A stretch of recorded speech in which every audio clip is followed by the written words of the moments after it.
Jadi belakangan ini gue lagi baca buku yang berjudul Humankind: A Hopeful History karya Rutger Bregman. Ini bukunya. Buku ini tuh menitik beratkan optimisme Rutger Bregman ini ke optimismenya dia terhadap umat manusia, yang mana menurut dia itu manusia itu mempunyai sifat dasar yang baik. Dia berargumen dengan membantah cerita, eksperimen, sejarah yang menggambarkan bahwa manusia itu makhluk yang keji. Salah satunya itu dia membantah dengan cerita Pulau Paskah atau biasa disebut Rapa Nui.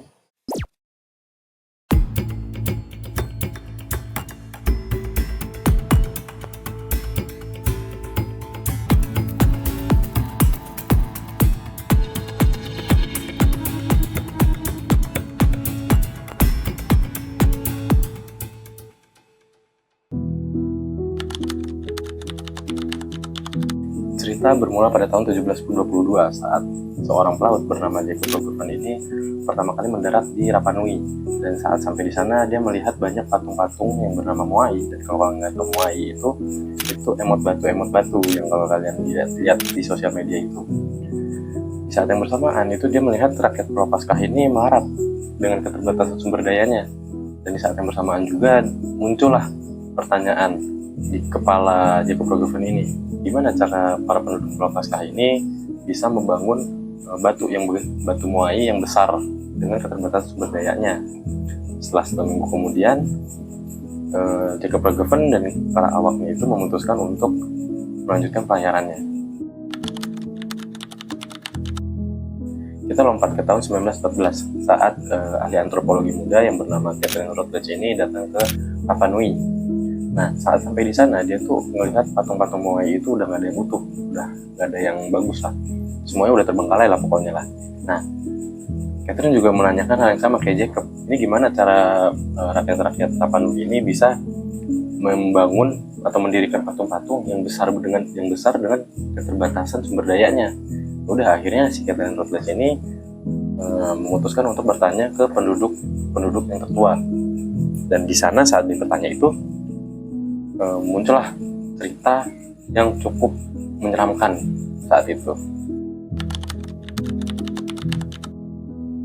Para penduduk setempat mulai cerita ke Catherine itu kalau dulu tuh di Pulau Paskah itu tuh ada 2 suku yang hidup berdampingan dan damai, yaitu ada suku kuping panjang dan suku kuping pendek.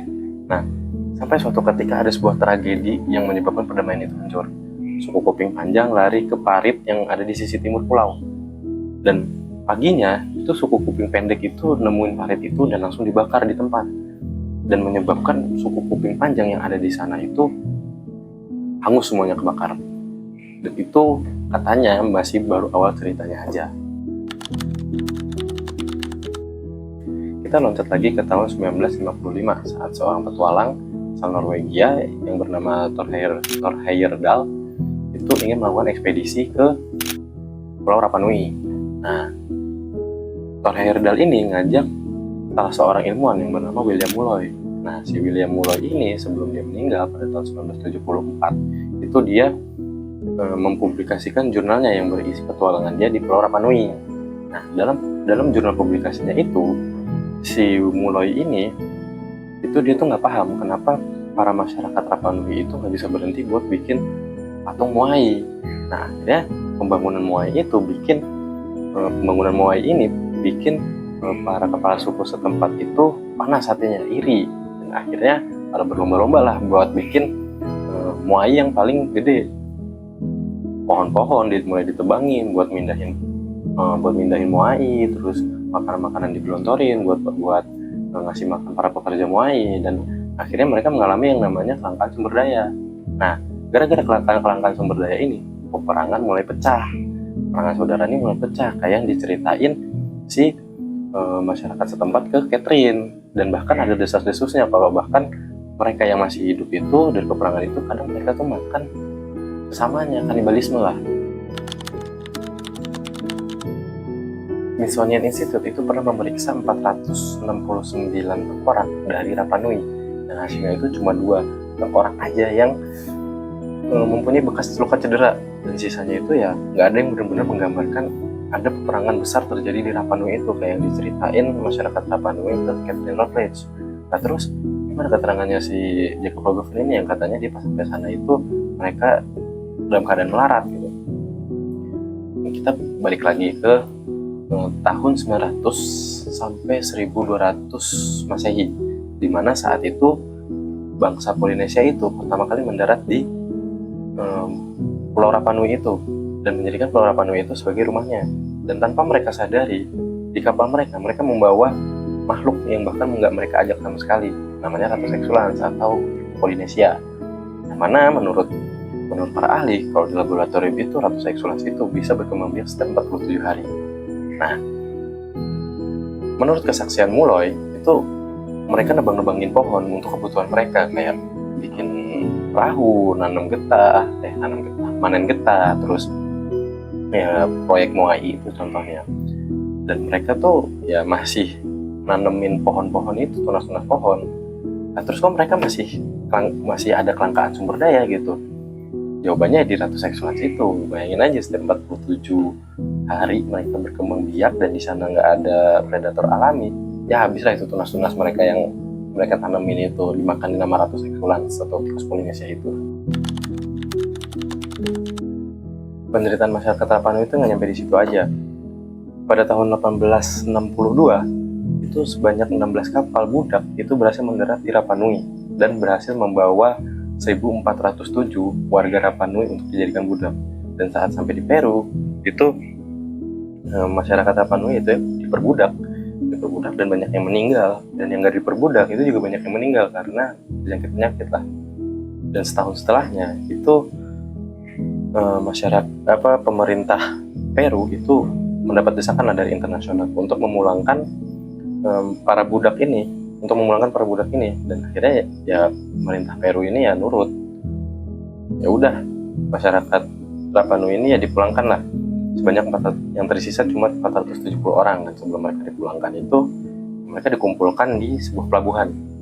Dan tanpa mereka sadari di pelabuhan itu ada orang yang terjangkit penyakit cacar. Yang mana penyakit cacar itu zaman dulu belum ada obatnya sehingga menyebabkan kematian. Dan selama perjalanan ke Rapa Nui itu setiap harinya minimal itu mereka membuang 1 orang ke laut karena meninggal karena penyakit cacar itu. Dan dari 470 orang yang dibawa untuk pulang cuma tersisa 15 orang doang yang berhasil sampai ke rumahnya di Rapa Nui. Dan apakah cuma nyampe situ aja? Oh enggak, 15 orang itu kan masih satu kapal sama orang-orang yang dibuang karena penyakit cacar itu kan. Ya otomatis mereka juga ngebawa virus cacar itu, dan 15 orang itu juga menyebarkan virus itu ke masyarakat Rapa Nui dan menyebabkan wabah besar lah. Hingga pada akhirnya pada tahun 1877 wabah itu udah mulai mereda, udah mulai hilang, dan cuma menyisakan 110 orang aja yang ada di Rapa Nui itu. Sisanya meninggal karena penyakit cacar. Dan terakhir kali gua cek di Google itu kepadatan penduduk Rapa Nui itu cuma 23 orang per kilometer kuadrat. Ya, meskipun masih banyak negara yang kepadatannya lebih dikit ya, setidaknya itu yang bisa gue ceritain dari bukunya Rutger Bregman, Humankind.